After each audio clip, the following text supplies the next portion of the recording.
بسم الله الرحمن الرحيم والنجم إذا هوى ما ضل صاحبكم وما غوى وما ينطق عن إن الحمد لله نحمده ونستعينه ونستغفره ونعوذ بالله من شرور أنفسنا ومن سيئات أعمالنا من يهده الله فلا مضل له ومن يضلل فلا هادي له وأشهد أن لا إله إلا الله وحده لا شريك له وأشهد أن محمدا عبده ورسوله يا أيها الذين آمنوا اتقوا الله حق تقاته ولا تموتن إلا وأنتم مسلمون يا أيها الناس اتقوا ربكم الذي خلقكم من نفس واحدة وخلق منها زوجها وبث منهما رجالا كثيرا ونساء واتقوا الله الذي تساءلون به والأرحام إن الله كان عليكم رقيبا يا أيها الذين آمنوا اتقوا الله وقولوا قولا سديدا يصلح لكم أعمالكم ويغفر لكم ذنوبكم ومن يطع الله ورسوله فقد فاز فوزا عظيما أما بعد فإن خير الحديث كتاب الله وخير الهدي هدي محمد صلى الله عليه وسلم وشر الأمور محدثاتها وكل محدثة بدعة وكل بدعة ضلالة وكل ضلالة في النار رب اشرح لي صدري ويسر لي أمري واحلل عقدة من لساني يفقه قولی. حضرات، پچھلے 5 دنوں سے تذکرہ عشر مبشرہ کے عنوان سے ہم اس مجلس میں نبی کریم صلی اللہ علیہ وسلم کے ان جلیل القدر صحابہ کی سیرتیں سن رہے ہیں جنہیں آپ صلی اللہ علیہ وسلم نے جیتے جی اپنی زندگی میں جنت کی بشارتیں سنائی. اور پچھلے 5 دنوں میں ہم آپ صلی اللہ علیہ وسلم کے 2 عظیم صحابہ حضرت ابو بکر صدیق اور حضرت عمر فاروق رضی اللہ عنہما، ان کی سوانح حیات اور ان کے حالات زندگی ہم نے سماعت کیے تھے. آج جس شخصیت کو لے کر ہم یہاں جس شخصیت کے بارے میں سننے سنانے کے لیے بیٹھے ہیں، یہ آپ صلی اللہ علیہ وسلم کے ایک اور جلیل القدر صحابی حضرت عثمان بن عفان بن ابی العاص القرشی رضی اللہ عنہ، جو خلیفہ سوم بھی ہیں، آپ صلی اللہ علیہ وسلم کے عظیم ساتھی بھی ہیں، اور سب سے بڑھ کر آپ صلی اللہ علیہ وسلم کے داماد بھی ہیں. خلفائے راشدین میں دیکھیے کہ پہلے 2 خلفاء آپ صلی اللہ علیہ وسلم کے خسر تھے، اور دوسرے 2 خلفاء یہ آپ صلی اللہ علیہ وسلم کے داماد تھے. ابو بکر صدیق رضی اللہ عنہ اور عمر فاروق رضی اللہ عنہ یہ دونوں آپ کے خسر تھے. ابو بکر صدیق رضی اللہ عنہ کی دختر عائشہ صدیقہ رضی اللہ عنہ، عمر فاروق رضی اللہ عنہ کی دختر حفصہ رضی اللہ عنہ یہ امہات المومنین میں سے تھیں. اور باقی 2 خلفاء حضرت عثمان بن عفان رضی اللہ عنہ، علی بن ابی طالب رضی اللہ عنہ، یہ دونوں آپ کے داماد تھے. آپ کی بیٹیاں ان سے بیاہی گئیں. تو عشر مبشرہ میں سے جو خلفائے راشدین ہیں، ان کی یہ بڑی فضیلت ہے کہ آپ صلی اللہ علیہ وسلم کی صحبت، رفاقت اور معیت کے ساتھ ساتھ انہیں آپ صلی اللہ علیہ وسلم سے قریبی رشتہ داری کا شرف بھی حاصل ہے. حضرت عثمان بن عفان رضی اللہ عنہ، جن کی سیرت سننے کے لیے ہم یہاں بیٹھے ہیں، جمع ہیں، آپ کی کنیت ابو عمرو تھی، اور بعد میں کنیت انہوں نے ابو عبداللہ، جب انہیں حضرت رقیہ سے عبداللہ کی ولادت ہوئی تو ان کی کنیت ابو عبداللہ ہو گئی. اور ذوالنورین ان کا مشہور و معروف لقب تھا، اور جانتے ہیں کہ ذوالنورین یعنی 2 نور والے، یہ لقب انہیں کس لیے دیا گیا کہ نبی کریم صلی اللہ علیہ وسلم کی 2 بیٹیاں یکے بعد دیگر ان سے بیاہی گئیں. اور مشہور قول کے مطابق عام الفیل کے 6 سال بعد حضرت عثمان کی ولادت ہوئی، یعنی ابرہہ کے ہاتھیوں کا جو واقعہ پیش آیا تھا اس کے 6 سال بعد حضرت عثمان کی ولادت ہوئی۔ گویا عمر کے اعتبار سے اگر دیکھا جائے تو حضرت عثمان عمر بن خطاب رضی اللہ عنہ سے بڑے تھے۔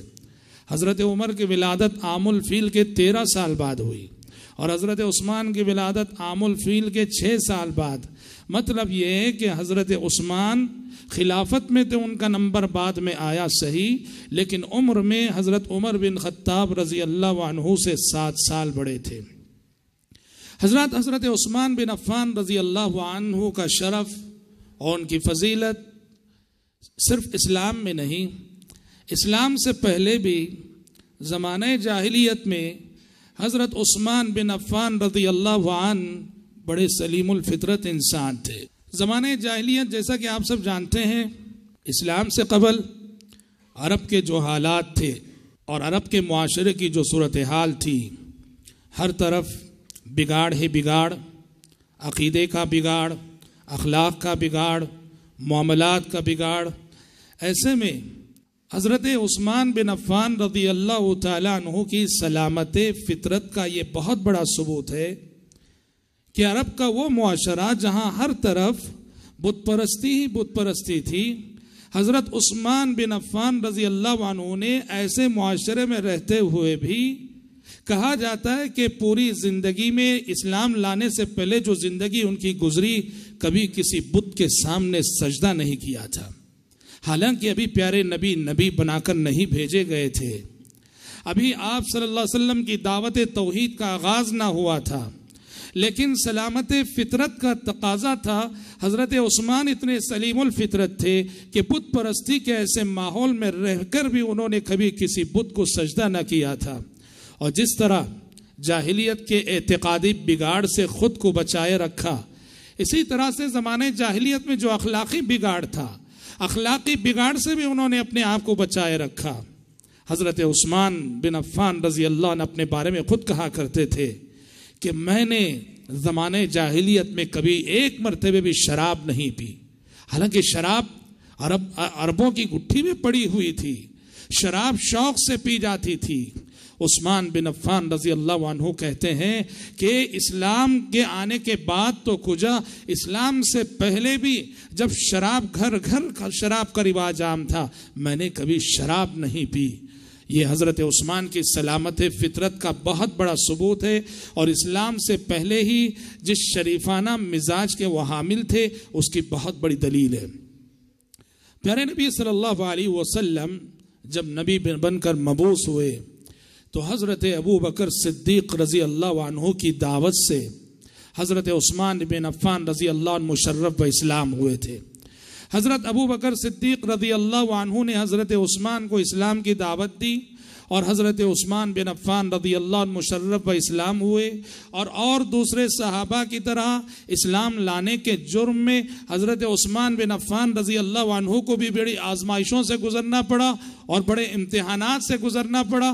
جب حضرت عثمان کا سگا چچا حکم بن ابی العاص حضرت عثمان بن عفان رضی اللہ عنہ پہ دباؤ ڈالتا، ستایا کرتا کہ اسلام چھوڑ دو، انہیں باندھ کے رکھ دیتا تھا، اور بعض روایتوں میں آتا ہے کہ حصیر میں لپیٹ کر لٹکا دیا کرتا تھا اور نیچے سے دھواں دیا کرتا تھا، اور حضرت عثمان سے کہتا کہ اسلام چھوڑ دو۔ حضرت عثمان بن عفان رضی اللہ عنہ ثابت قدم رہے۔ اس سے پتہ چلتا ہے کہ جہاں اسلام لانے کے جرم میں جہاں عرب کے کافر اور مشرک کمزوروں، ضعفاء اور غلام قسم کے صحابہ کو ستایا کرتے تھے، وہیں معزز افراد، معزز خاندانوں کے افراد اور شرفاء کو بھی اسلام لانے کے جرم میں ان کے گھر والوں نے، ان کے خاندان والوں نے بہت ستایا۔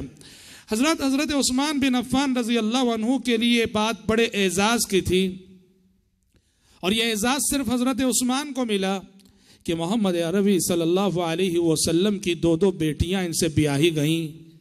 پہلے تو حضرت رقیہ جو نبی کریم صلی اللہ علیہ وسلم کی دختر تھی وہ ان کی زوجیت میں آئیں، اور حضرت رقیہ کے بعد جب ان کی وفات ہو گئی تو پیارے نبی کی دوسری بیٹی حضرت ام کلثوم رضی اللہ عنہا بھی ان سے بیاہی گئیں۔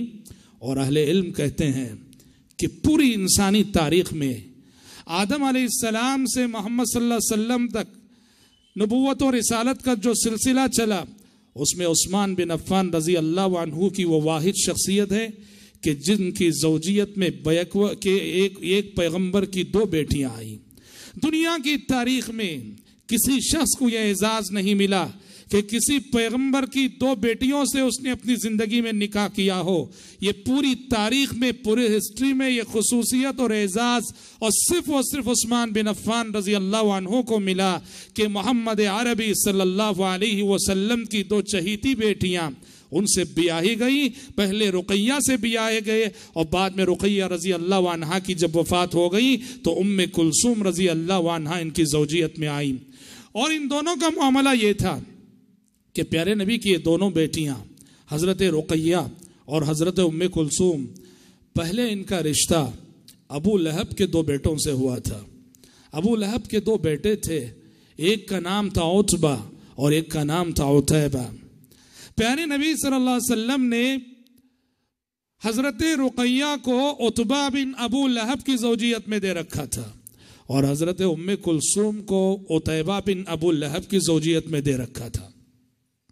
ابو لہب کی بہو تھی آپ صلی اللہ علیہ وسلم کی دونوں بیٹیاں، لیکن جب سورہ لہب نازل ہوئی، تبت یدا ابی لہب وتب ما اغنى عنه ماله وما كسب سيصلى نارا ذات لهب وامرأته حمالة الحطب فی جیدها حبل من مسد۔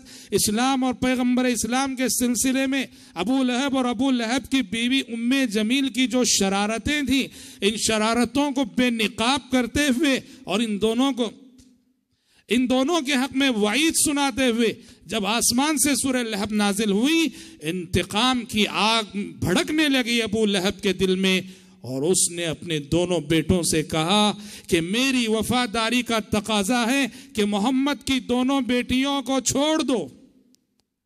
چنانچہ ان دونوں نے آپ صلی اللہ علیہ وسلم کی دونوں بیٹیوں کو طلاق دے دی۔ اور اللہ کا شکر ہے، ہم آپ کو بتائیں، عربوں کی روایت تھی آج بھی اور زمانہ قدیم میں بھی کہ وہ نکاح میں اور رخصتی میں جو ہے فاصلہ رکھتے تھے۔ عموماً ہمارے ہاں جیسے نکاح ہوا اور فوراً دلہن دلہے کے گھر بھیج دی گئی، ایسا نہیں تھا۔ یہاں بھی وہی ہوا تھا کہ دونوں حضرت رقیہ اور حضرت ام کلثوم کا عتبہ بن ابو لہب اور عتیبہ بن ابو لہب سے صرف نکاح ہوا تھا، ابھی رخصتی نہیں ہوئی تھی۔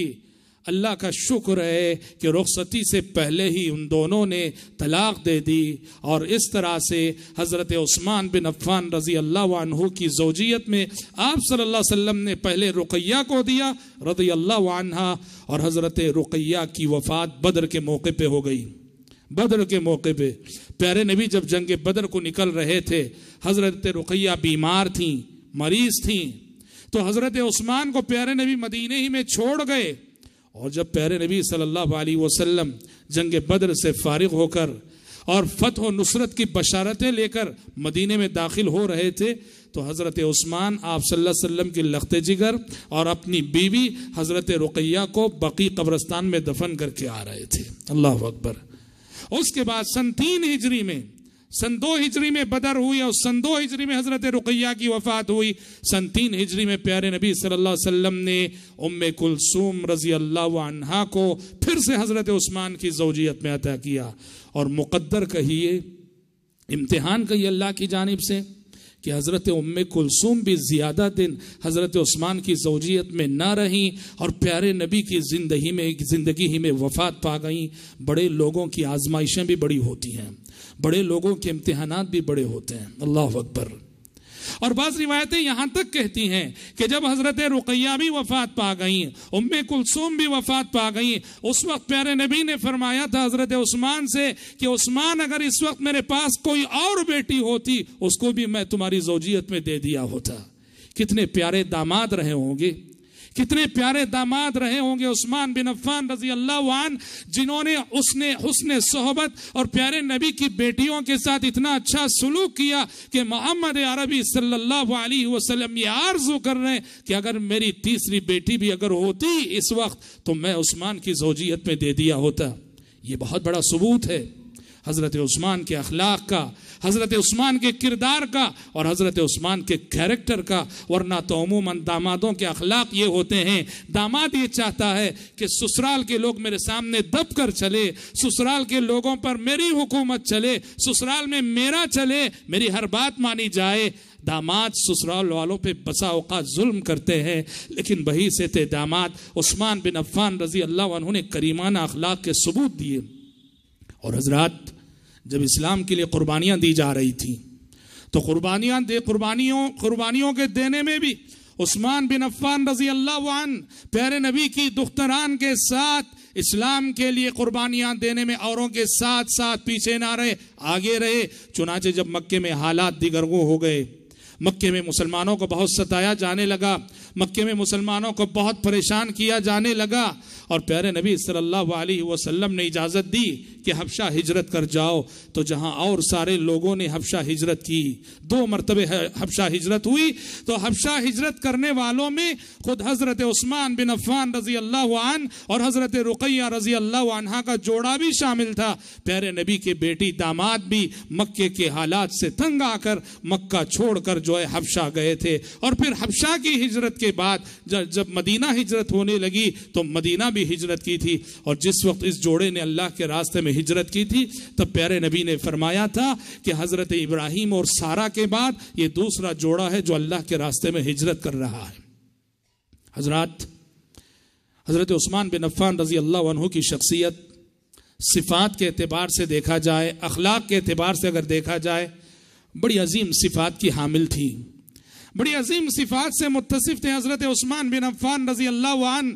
حضرت عثمان کے اخلاق کو اگر دیکھو تو بالکل اخلاق نبوت ہیں، وہ اخلاق نبوت ہیں، وہ پیغمبر جن اخلاق سے متصف ہوتے تھے، انبیاء جن اخلاق سے متصف ہوتے تھے، پیغمبرانہ صفات تھیں، پیغمبرانہ اخلاق تھے حضرت عثمان بن عفان رضی اللہ عنہ کے۔ پہلی صفت تو ان کی نرم روی اور نرم مزاجی، طبیعت کے نرم تھے، مزاج کے نرم تھے، نرم گفتگو کرتے تھے، اور یہ نرمی پیغمبرانہ صفت ہے۔ اللہ تعالیٰ نے پیارے نبی سے مخاطب ہو کے کہا فَبِمَا رَحْمَةٍ مِّنَ اللَّهِ لِنْتَ لَهُمْ فَبِمَا رَحْمَةٍ مِّنَ اللَّهِ لِنْتَ لَهُمْ۔ اے پیغمبر، یہ اللہ کی خاص مہربانی ہے آپ پر کہ آپ لوگوں کے حق میں بڑے نرم مزاج ثابت ہوئے ہیں۔ پتہ چلا جس کو نرمی اور نرم مزاج مل گیا اس کو اللہ کی خاص رحمت مل گئی، جس کو نرم روی مل گئی اس کو اللہ کی خاص رحمت مل گئی۔ اور عثمان بن عفان رضی اللہ عنہ کو اخلاق نبوت کا یہ حصہ ملا ہوا تھا کہ بڑے نرم مزاج تھے، نرم خو تھے، نرم طبیعت تھے۔ نرمی کے ساتھ ساتھ تواضع، عاجزی، انکساری، دور دور تک غرور نام کی کوئی چیز نظر نہیں آتی۔ وہ رئیس زادے تھے، بڑے خاندان کے فرد تھے، فی نفسی ہی امیر تھے، مالدار تھے، لیکن اللہ کی قسم حیات عثمانی شروع سے آخر تک پڑھ لو، کہیں آپ کو دور دور تک غرور اور تکبر کا ذرا سا بھی شائبہ نظر نہیں آئے گا۔ حضرت حسن فرماتے ہیں کہ جب حضرت عثمان خلیفہ تھے اس وقت کی بات ہے، جب وہ خلیفہ تھے اس وقت کی بات ہے، خلیفہ رہتے ہوئے میں دیکھا کرتا تھا ایک عام سادہ انسان کی طرح مسجد نبوی میں سویا کرتے تھے، قیلولہ کرتے تھے، دوپہر کی جو نیند ہوتی ہے ظہر بعد کی، حضرت عثمان وہیں سے تھے خلیفہ، مسجد نبوی میں سوتے تھے، اور مسجد نبوی میں قالین نہ تھی، مسجد نبوی میں حصیریں نہ تھی، اس دور میں مٹی پہ سویا کرتے تھے۔ حضرت حسن فرماتے ہیں جب وہ سو کے اٹھتے تھے تو مٹی کے نشانات میں حضرت عثمان کے بدن پہ دیکھا کرتا تھا۔ یہ تواضع، عاجزی اور انکساری کی بہت بڑی دلیل ہے۔ اور حضرات، انہی اخلاق میں سے ایک جود و سخا اور فیاضی ہے۔ حضرت عثمان بن عفان رضی اللہ عنہ کو اللہ نے بیک وقت دولت بھی دی تھی اور دل بھی دیا تھا۔ یہ 2 چیزیں بہت کم کسی کے پاس جمع ہوتی ہیں، دولت اور دل۔ جس کو دولت ملتی ہے اسے دل نہیں ملتا، اور جس کے پاس دل ہوتا ہے اس کے پاس دولت نہیں ہوتی۔ خوش نصیب ہے وہ انسان جسے دونوں چیزیں مل جائیں، دولت بھی مل جائے اور دل بھی مل جائے۔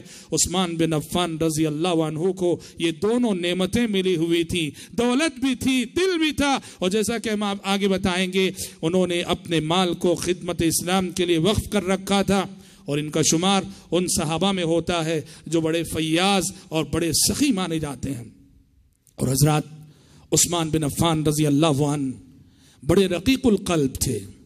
ان کی صفات میں سے ایک نمایاں صفت رقت قلبی ہے، اور آخرت کو یاد کر کے بہت رویا کرتے تھے. مشہور روایت، مشہور بات ہے کہ جب کبھی حضرت عثمان قبرستان جاتے یا ان کے سامنے قبر کا تذکرہ ہوتا، بے تحاشا روتے، بے تحاشا روتے، اتنا روتے کہ آنسوؤں سے داڑھی بھیگ جاتی، داڑھی تر ہو جاتی.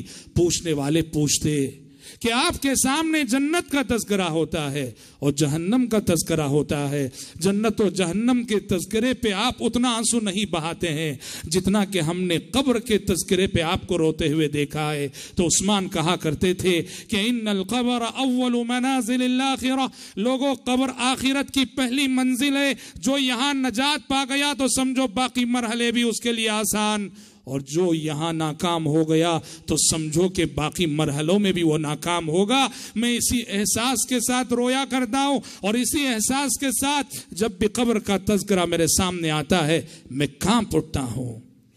اور حضرت عثمان کی سب سے عظیم صفت، جس صفت کے حوالے سے وہ جانے گئے، وہ پہچانے گئے، اور جو صفت کے کردار عثمانی کی پہچان ہے وہ ان کی شرم و حیا ہے. لسان نبوت نے خود فرمایا، جب ترمذی کی ایک روایت میں آپ صلی اللہ علیہ وسلم نے اپنے کئی صحابہ کی صفات بیان فرمائی تو فرمایا وَأَصْدَقُهُمْ حَيَاءً عُثْمَانَ وَأَصْدَقُهُمْ حَيَاءً عُثْمَانَ، کہ میرے صحابہ میں شرم و حیا کا سب سے اعلیٰ معیار اگر کسی کے پاس ہے تو وہ میرے داماد عثمان بن عفان کے پاس ہے. شرم و حیا بہت عظیم صفت ہے، اور یہ بھی اخلاق نبوت میں سے بہت نمایاں صفت ہے. اس لیے کہ شرم و حیا انسان کو شرافت کی تعلیم دیتی ہے، مروت کی تعلیم دیتی ہے، ادب کی تعلیم دیتی ہے، اخلاق کی تعلیم دیتی ہے. یاد رکھو، جس کے پاس ایک شرم و حیا ہوگی اس کے پاس کئی نیک صفتیں ہوں گی، اور جس کے پاس یہ ایک صفت شرم و حیا نہ ہو وہ جو ہے خیر کی، نیکی کی بہت ساری صفتوں سے محروم ہو جائے گا. اسی لیے پیارے نبی نے فرمایا تھا الحیاء من الایمان، شرم و حیا ایمان کا ایک نمایاں حصہ ہے. عثمان بن عفان رضی اللہ عنہ اس صفت میں بالکل اعلیٰ درجے پہ پہنچے ہوئے تھے. مشہور روایت ہے، آپ نے سنی ہے، پیارے نبی صلی اللہ علیہ وسلم ایک مرتبہ لیٹے ہوئے تھے، اور اس طرح لیٹے ہوئے تھے کہ آپ صلی اللہ علیہ وسلم کی ازار آپ کی پنڈلی سے ہٹی ہوئی تھی، آپ کی پنڈلی نظر آ رہی تھی، لیٹے ہوئے تھے. ابو بکر نے اجازت چاہی، کوئی گفتگو کرنی تھی. پیارے نبی نے ابو بکر کو اجازت دی. ابو بکر آئے، آپ صلی اللہ علیہ وسلم اسی حالت میں لیٹے ہوئے ہیں کہ آپ کا کپڑا آپ کی پنڈلی سے ہٹا ہوا ہے. ابو بکر نے مقصد کی گفتگو کر لی اور واپس چلے گئے. آپ ویسے ہی لیٹے رہے. پھر عثمان آئے، عمر فاروق آئے، پیارے نبی نے اجازت دی، اسی حالت میں لیٹے رہے. آپ کا کپڑا آپ کی پنڈلی سے ہٹا ہوا تھا. حضرت عمر نے مقصد کی گفتگو کر لی، واپس چلے گئے. اور پھر عمر کے بعد عثمان آئے، اور جیسے ہی آپ کو پتا چلا کہ عثمان آ رہے ہیں آپ سیدھے اٹھ کر بیٹھ گئے، اور آپ نے اپنی پنڈلی فوراً ڈھانک لی اور عثمان کو اجازت دی. عثمان رضی اللہ عنہ آئے، گفتگو کر کے چلے گئے. مائی عائشہ صدیقہ رضی اللہ عنہا یہ منظر دیکھتی رہی. انہوں نے پوچھا کہ اللہ کے نبی ماجرا کیا ہے؟ ابو بکر آئے، آپ اسی حالت میں لیٹے رہے کہ پنڈلی سے کپڑا ہٹا رہا. عمر آئے، آپ اسی حالت میں لیٹے رہے کہ پنڈلی سے کپڑا ہٹا رہا. عثمان جب آئے آپ سیدھے بیٹھ گئے، آپ نے پنڈلی ڈھانپ لی اور پھر عثمان کو اجازت دی. تو پیارے نبی صلی اللہ علیہ وسلم نے فرمایا الا استحیی من رجل تستحیی منہ الملائکہ، کہا کہ عائشہ کیا میں عثمان سے شرم نہ کروں، اس عثمان سے شرم نہ کروں کہ ملائکہ اور فرشتے بھی جس سے شرمایا کرتے ہیں. اور دوسرا جملہ آپ نے یہ بھی ارشاد فرمایا کہ عائشہ عثمان بڑے شرمیلے ہیں، اگر میں اسی حالت میں لیٹا رہا وہ یقیناً کسی ضرورت سے آئے تھے، اگر میں اسی حالت میں لیٹا رہتا وہ مارے شرم کے شاید اپنی ضرورت بتائے بغیر واپس چلے جاتے، اس لیے میں سیدھا بیٹھ گیا. وہ میرے پاس آئیں اور جس ضرورت کے لیے آئے ہیں وہ ضرورت بتائیں اور سنائیں. تو پیارے نبی نے شہادت دی اور پیارے نبی نے گواہی دی ان کی جو ہے شرم و حیا کی.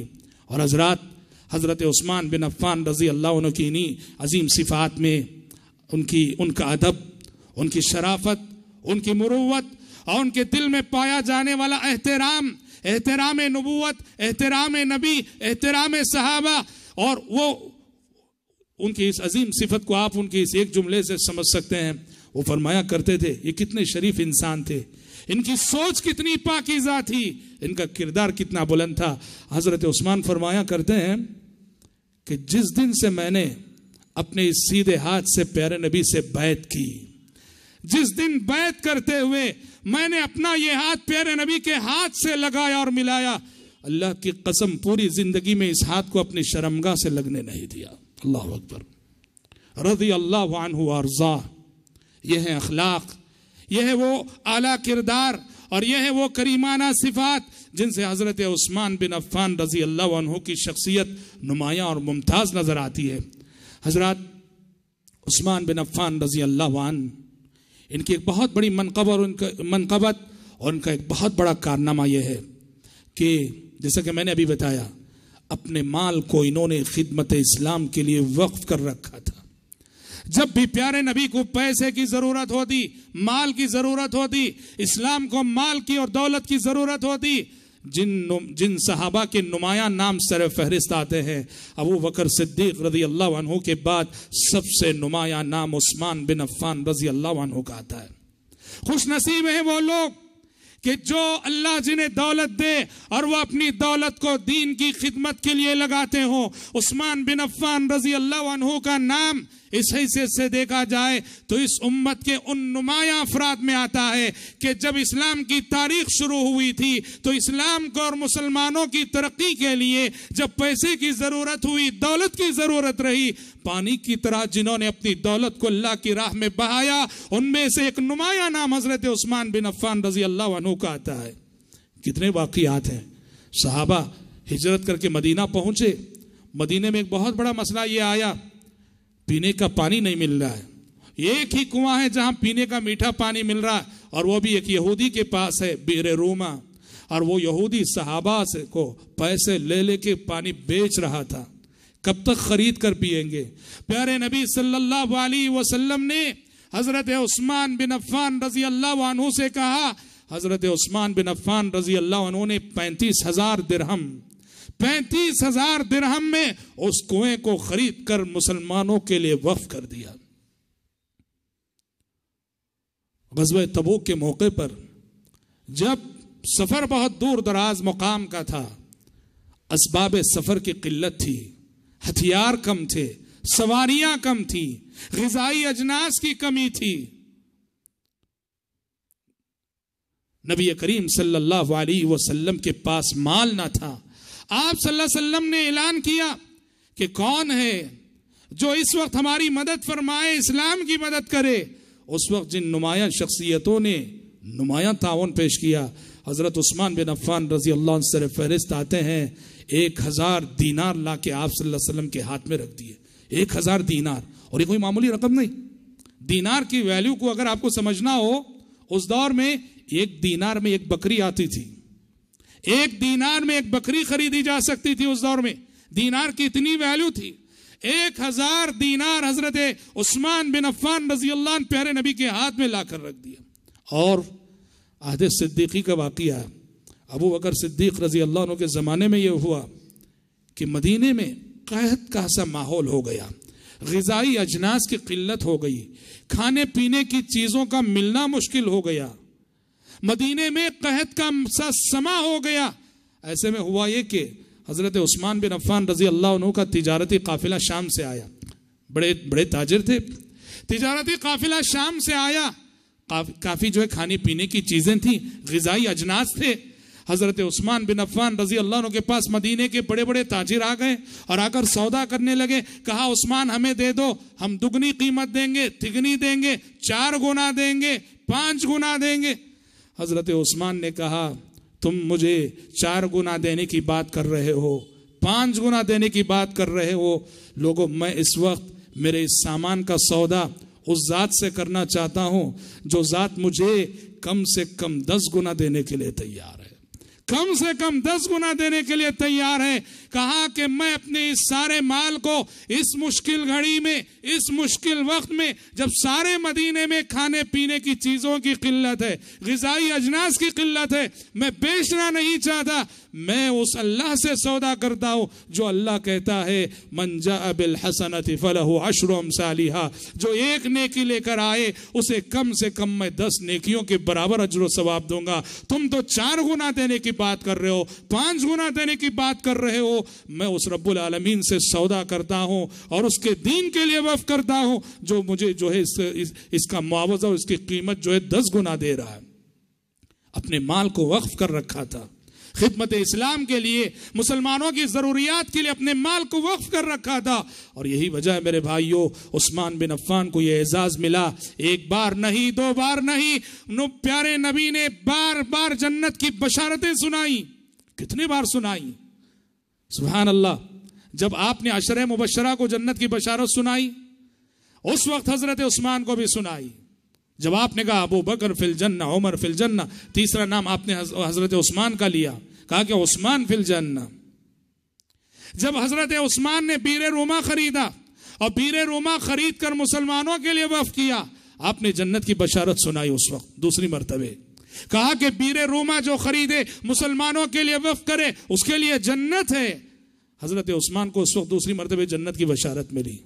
اور تیسری مرتبہ جب آپ نے تبوک کے موقع پہ 1000 دینار آپ صلی اللہ علیہ وسلم کے ہاتھ میں لا رکھے، آپ صلی اللہ علیہ وسلم نے حضرت عثمان کے دیے ہوئے جو دینار تھے، حضرت عثمان کے دیے ہوئے دینار کو ممبر پہ چڑھے، ایک ہاتھ سے دوسرے ہاتھ میں کیے جا رہے تھے اور فرمائے جا رہے تھے کہ ما ضر ابن عفان ما عمل بعد هذا اليوم.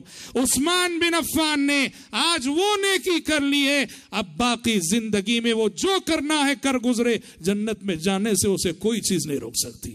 رضی اللہ عنہ وارضاہ. تیسرا موقع. چوتھا موقع جب آپ نے حضرت عثمان کو جنت کی بشارت سنائی، بیعت الرضوان کا موقع. بیعت الرضوان جب صلح حدیبیہ کے موقع پر آپ صلی اللہ علیہ وسلم نے حضرت عثمان بن عفان کو سفارت کے لیے مکہ بھیجا. مکے والوں کو سمجھانے کے لیے ہم جنگ کے لیے نہیں آئے ہیں، لڑنے کے لیے نہیں آئے ہیں، ہم تو عمرہ کرنے کے لیے آئے ہیں، ہمیں اجازت دے دو، عمرہ کریں گے، نکل جائیں گے.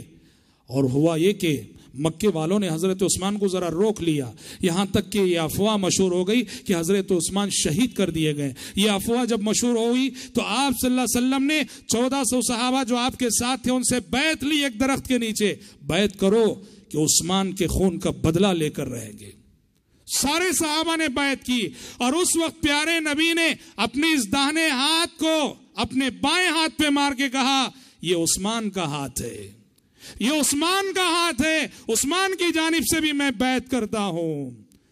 اور ہوا آسمان سے اس کے بعد وحی آ گئی، لقد رضی اللہ عن المؤمنین اذ یبایعونک تحت الشجرہ، کہ جو آپ کے نیچے جن لوگوں نے بیعت کی ہے آپ کے ہاتھ پر درخت کے نیچے، ان لوگوں سے اللہ راضی ہو گیا اور اللہ کی رضا کا نتیجہ جنت ہے.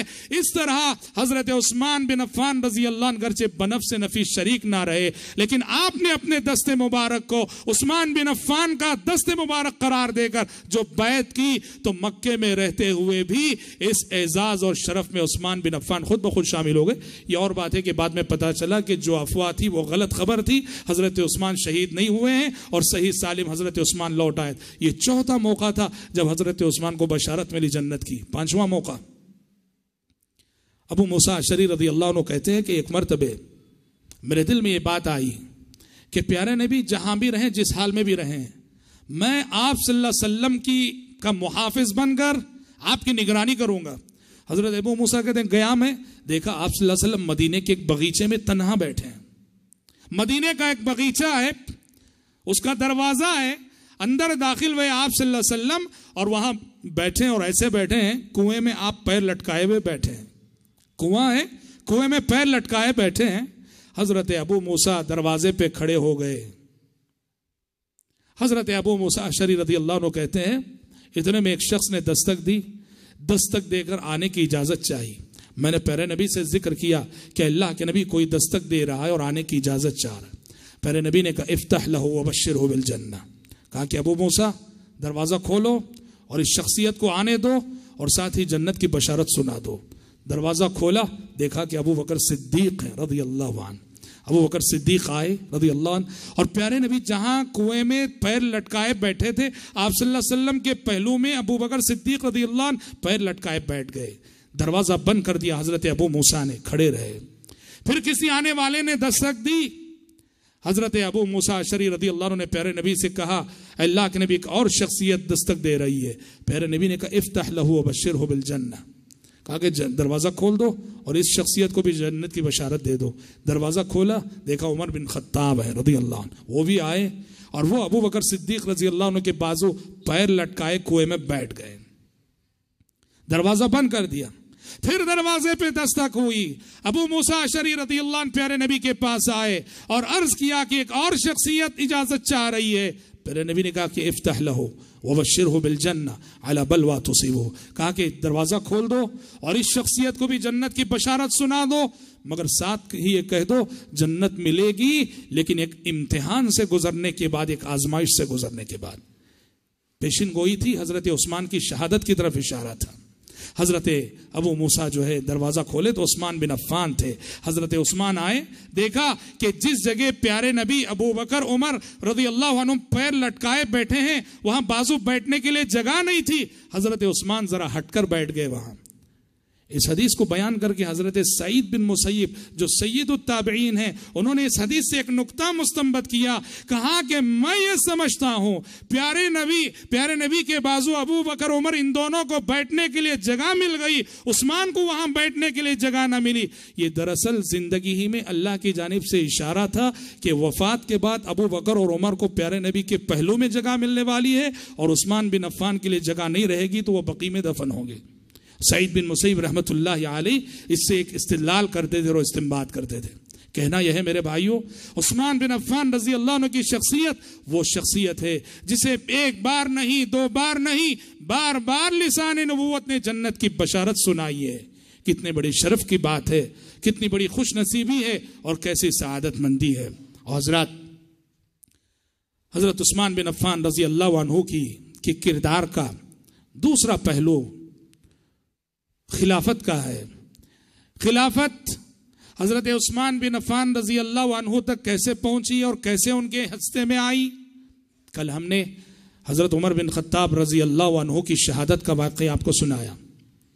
حضرت عمر بن خطاب رضی اللہ عنہ کی شہادت کے موقع پر لوگوں نے جب حضرت عمر سے پوچھا کہ آپ زندگی کی آخری سانس لینے سے پہلے یہ بتا کر جائیے کہ آپ کے بعد ہم کسے خلیفہ بنائیں، حضرت عمر رضی اللہ عنہ نے کہا کہ میں بجائے اس کے کہ کوئی کسی ایک شخصیت کا نام لوں، حضرت عمر نے کہا میں 6 افراد کا تعین کرتا ہوں، 6 افراد کا نام لیتا ہوں. یہ 6 افراد ان کی ذمہ داری ہے کہ وہ آپس میں مشورہ کر کے اپنے میں سے کسی کو خلیفہ بنا لیں. کون تھے 6 افراد؟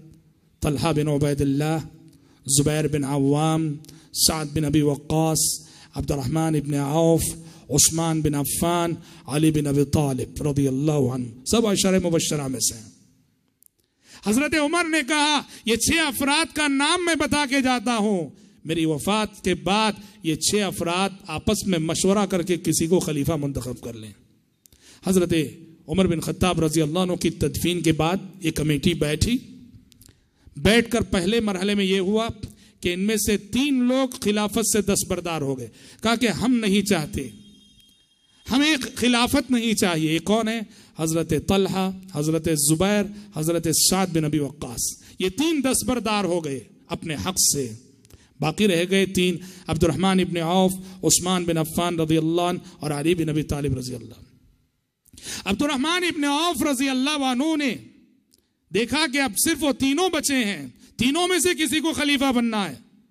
وہ دستبردار ہو گئے. کہا کہ میں بھی دستبردار ہوتا ہوں، اور دستبردار ہو کر کہا عثمان اور علی ان دونوں میں سے کوئی خلیفہ بنے گا. اب کون بنے، کیا معیار ہو؟ حضرت عبد الرحمن نے حضرت عثمان اور حضرت علی دونوں سے کہا مجھے تھوڑا وقت دینا، میں لوگوں سے مشورہ کروں گا. وقت لے کر حضرت عبد الرحمن ابن عوف تقریباً 3 دنوں تک لوگوں سے مشورہ کرتے رہے، لوگوں کی رائے لیتے رہے، عامت المسلمین کی رائے لیتے رہے. ایک طرف عثمان ہے، ایک طرف علی ہے رضی اللہ عنہ اجمعین، کس کو خلیفہ بنانا ہے. تمام لوگوں کی رائے لینے کے بعد حضرت عبد الرحمن ابن عوف نے دیکھا کہ رجحان پوری عوام کا حضرت عثمان بن عفان رضی اللہ عنہ کی طرف ہے. کیوں؟ دیکھو دونوں داماد ہیں، لیکن حضرت عثمان اور حضرت علی میں ایک فرق کیا تھا جانتے ہیں؟ فرق یہ تھا عمر کا کافی تفاوت تھا. حضرت علی حضرت عثمان کے سامنے عمر میں بہت چھوٹے، حضرت عثمان عمر میں بہت بڑے. جیسا کہ میں بتایا عمر کا اگر خیال کرے تو حضرت عمر سے بھی بڑے تھے حضرت عثمان. تو یہ ریزن تھا، یہ سبب تھا کہ تقریباً سارا مدینہ حضرت عثمان کے حق میں تھا. تو جب عامت الناس کی رائے معلوم کر لی حضرت عبد الرحمن ابن عوف نے، تو دونوں کے پاس گئے، حضرت عثمان اور حضرت علی دونوں سے تنہائی میں گفتگو کی، حضرت عثمان سے بھی ان سے بھی، اور دونوں سے یہ کہا کہ اگر میں ان کا نام لوں تو آپ راضی ہوں گے نا؟ حضرت عثمان نے بھی کہا ہاں. حضرت علی سے کہا اگر میں ان کا نام لوں گا تو راضی ہوں گے نا؟ انہوں نے کہا کہ ہاں. تو بعد میں اعلان کیا کہ میں نے لوگوں سے مشورہ کیا اور دیکھا کہ سارا مدینہ سب کا رجحان عثمان بن عفان کی طرف ہے، لہٰذا میں سب سے پہلے عثمان بن عفان کے ہاتھ پہ بیعت کرتا ہوں کہ وہ آج سے خلیفہ ہوں گے.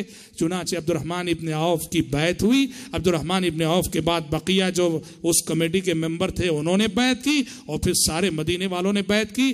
اس طرح خلافت حضرت عثمان بن عفان رضی اللہ عنہ کے نصیب میں آئی، حصے میں آئی، اور وہ خلیفۃ المسلمین بن گئے. خلیفہ بننے کے بعد جیسے حضرت عمر فاروق رضی اللہ تعالیٰ عنہ نے دو سمتوں میں جیسے میں نے کہا کام کیا، ایک دین کی حفاظت اور ایک فتوحات، حضرت عثمان بن عفان رضی اللہ عنہ نے بھی وہی کیا. چنانچہ حضرت عثمان بن عفان رضی اللہ عنہ خلیفہ بننے کے بعد فتوحات کا وہ سلسلہ جو حضرت عمر بن خطاب رضی اللہ عنہ کے زمانے میں چل پڑا تھا، اس سلسلے کو انہوں نے جاری رکھا، اس سلسلے کو جاری رکھا. اسلامی فوجیں دنیا کے کونے کونے میں پہنچ چکی تھیں. حضرت عمر فاروق رضی اللہ عنہ کی شہادت کی وجہ سے مسلمانوں کے حوصلے پست نہ ہوئے. یہ وہ امت ہے جو زخم کھاتی ہے تو پھر سے وہ ایسے شفایاب ہوتی ہے کہ پہلے سے زیادہ چست ہو جاتی ہے. ٹھوکر کھا کے گرتی ہے تو وہ ایسے سنبھلتی ہے کہ پہلے سے زیادہ تیز رفتار ہو جاتی ہے. یہ اس امت کی خصوصیت ہے. عمر بن خطاب رضی اللہ عنہ کی شہادت کا زخم ضرور تھا لیکن فتوحات کا سلسلہ روکا نہیں. حضرت عثمان نے فتوحات کے سلسلے کو آگے بڑھایا اور نئے نئے علاقے فتح کیے. قبرص فتح کیا، ارمینیا فتح کیا، خراسان فتح کیا. فتوحات کا سلسلہ جاری رہا. اور اس سلسلے میں حضرت عثمان کی بہت بڑی خصوصیت یہ ہے کہ اسلامی تاریخ میں پہلی مرتبہ حضرت عثمان کی خلافت میں مسلمانوں نے بحری حملہ کیا. بحری حملہ یعنی سمندری حملہ. حضرت عمر فاروق رضی اللہ عنہ کے زمانے میں حضرت معاویہ بار بار اجازت لیتے حضرت عمر سے، اجازت دیجئے کہ بحری بیڑا تیار کریں گے، سمندری راستے سے دشمن پہ حملہ کریں گے. لیکن حضرت عمر مسلمانوں کو لے کر سمندر سے ڈرتے تھے. سمندری بیڑا غرق ہو جائے، ڈوبنے کے بڑے امکانات ہوتے ہیں. حضرت عمر نے اجازت نہیں دی اپنی زندگی میں. حضرت معاویہ نے حضرت عثمان سے اجازت لی، حضرت عثمان نے اجازت دے دی. تو تاریخ میں پہلی مرتبہ حضرت عثمان رضی اللہ عنہ کی خلافت میں مسلمانوں کی سمندری فوج تیار ہوئی اور سمندری راستے سے مسلمانوں نے یورپ پر حملے کیے. اور پیارے نبی کی دیکھی ہوئی، بتائی ہوئی، سنائی ہوئی وہ بشارتیں پوری ہوئی جو کتب احادیث میں بحیثیت پیشن گوئی موجود ہے. دیکھیے کتب احادیث میں حدیث آتی ہے، ایک مرتبہ پیارے نبی سوئے ہوئے تھے، اچانک مسکراتے ہوئے جاگے. کیا مطلب؟ خواب دیکھا تھا آپ نے، اور آپ کو معلوم ہے پیغمبر کا خواب وحی ہوتا ہے. آپ مسکراتے ہوئے جاگے. پاس میں ام حرام بنت ملحان رضی اللہ عنہا جو ام سلیم کی بہن تھیں بیٹھی ہوئی تھیں. انہوں نے کہا کہ اللہ کے نبی کیا بات ہے، کیوں مسکرا رہے ہیں آپ؟ پیارے نبی نے کہا میں نے ابھی خواب دیکھا کہ میری امت کے کچھ افراد سمندری سفر کر رہے ہیں اور کشتی پر اس شان سے سوار ہیں جیسے کہ تخت پر ایک بادشاہ جو ہے شان و شوکت سے بیٹھتا ہے. اس منظر کو دیکھ کر مجھے خوشی ہوئی اور اس لیے میں مسکرایا. ام حرام بنت ملحان نے کہا یا رسول اللہ ادعو اللہ ان یجعلنی منہم، اے اللہ کے نبی دعا کیجئے کہ میرا شمار بھی اس بحری بیڑے میں سے ہو جائے۔ پیارے نبی نے کہا انت منہم، پیارے نبی نے کہا ام حرام تم اس بحری بیڑے میں شریک رہو گی، جو فوج اللہ نے مجھے دکھائی ہے تم اس میں شامل رہو گی۔ یہ پیشین گوئی پوری ہوئی۔ کیسے پوری ہوئی؟ جیسے میں نے کہا جب مسلمانوں نے حضرت عثمان کی خلافت میں پہلی مرتبہ بحری حملہ کیا تو اس میں حضرت عبادہ بن صامت بھی شریک تھے، اور حضرت عبادہ بن صامت کی بیوی حضرت ام حرام بنت ملحان تھیں، تو اس سفر میں حضرت عبادہ بن صامت اپنی بیوی ام حرام بنت ملحان کو بھی ساتھ لے گئے۔ اور پیارے نبی نے اس وقت جس وقت یہ کہا تھا کہ تم ان میں سے ہو، پیارے نبی نے بشارت سنائی تھی کہ تم شہید ہو کر رہو گی۔ ہوا یہ قبرص جو کہ یورپ میں آتا ہے، قبرص پہنچے تھے۔ قبرص میں پہنچ کر ام حرام کے ساتھ یہ ہوا کہ سواری پہ بیٹھنے جا رہی تھی، سواری پہ بیٹھنے جا رہی تھی، پھسل کر نیچے گر گئیں اور ان کی گردن ٹوٹ گئی اور وہیں انتقال کر گئیں، گویا شہادت مل گئی۔ اللہ کے راستے میں نکلی تھی اور شہادت مل گئی۔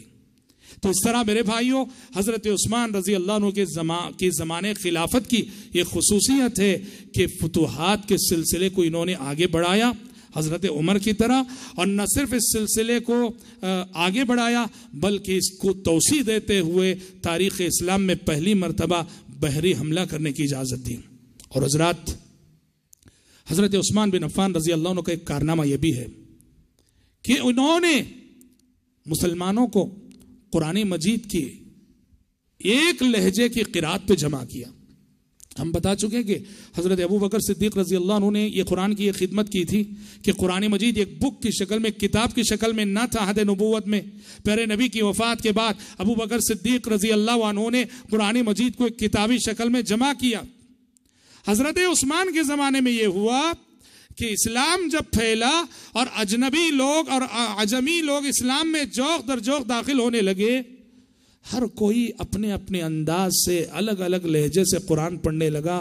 صحابہ مشرق میں جاتے، مغرب میں جاتے، دنیا کے کونے کونے میں جاتے، دیکھتے کہ جو نئے لوگ جو اسلام میں داخل ہو رہے ہیں الگ الگ لہجے سے قرآن پڑھ رہے ہیں، الگ الگ انداز سے قرآن پڑھ رہے ہیں۔ حضرت حذیفہ بن یمان رضی اللہ عنہ حضرت عثمان کی خدمت میں آئے اور کہا کہ یہ میں سمجھتا ہوں کہ یہ جو لہجوں کا اختلاف ہے کہیں ایک نہ ایک روز فتنے کی شکل اختیار کر لے گا، اس وجہ سے آپ ایک لہجے پہ جمع کیجئے۔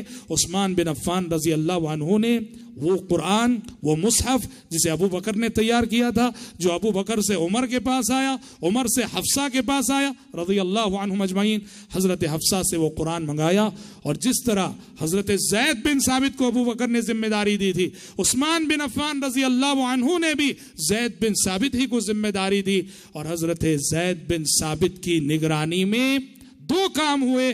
ایک تو قرآن مجید کو قریشی لہجے پر، اس مضمون کو مکمل سمجھنے کے لیے گرامر وغیرہ کو جاننا بہرحال ضروری ہوتا ہے، قرآن مجید کو قریشی لہجے پہ انہوں نے جو ہے مرتب کیا، جمع کیا۔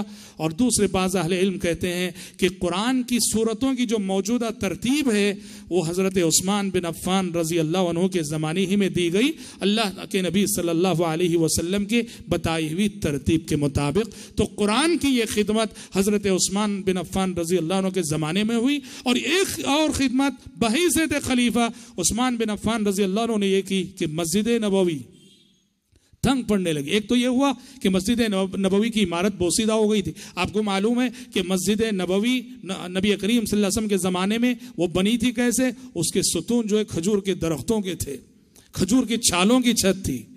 عثمان بن عفان رضی اللہ عنہ نے مسجد نبوی میں کی توسیع کی، بازو جگہ خریدی، وقف کی اور مسجد نبوی کی توسیع کی اور شاندار انداز میں مسجد تعمیر کی۔